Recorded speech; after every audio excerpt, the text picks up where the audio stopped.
बड़े स्फीयर में से छोटा स्फीयर काट दिया गया और मोमेंट ऑफ इनर्शिया की बात हो रही है। क्या आप इस तरह के क्वेश्चन सॉल्व कर सकते हैं? नमस्कार दोस्तों, सेंट्रल मैक्सिमा के अगले लेक्चर में आपका स्वागत है। A sphere of radius r is cut from a larger solid sphere of radius 2r। अब आपको मोमेंट ऑफ इनर्शिया कैलकुलेट करना है, स्मॉलर स्फीयर का भी और बचे हुए हिस्से का भी। पहले स्मॉलर स्फीयर का मोमेंट ऑफ इनर्शिया कैलकुलेट अपन करते हैं। मान लीजिए रो इज वॉल्यूमेट्रिक।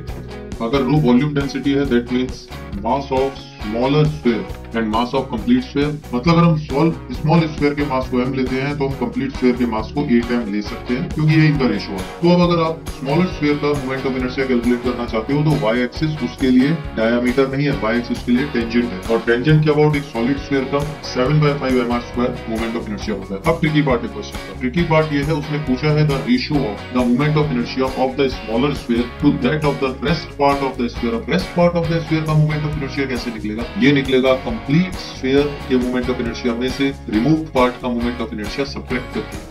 इसको सॉल्व करने पे ये आएगा 57/5 mr² एंड हमें पता करना है I1 by I2 which is clearly 7/57। ये क्वेश्चन इतना इजी है नहीं जितना इजीली आपको यहाँ पे दिख रहा है। इस क्वेश्चन में फर्स्ट हो चाहे सेकंड, मतलब I1 हो या I2, दोनों को निकालने में दिक्कत आ सकती है, दोनों को निकालने में आपसे गलतियां हो सकती हैं कंसेप्चुअली, खासकर इसलिए बिकॉज जो बड़ा स्क्वायर है उसके लिए फॉर्मूला लगेगा 2/5 mr² और जो छोटा रिमूव पार्ट है उसके लिए y एक्सिस के अबाउट मोमेंट ऑफ इनर्शिया का फॉर्मूला लगेगा 7/5 mr²।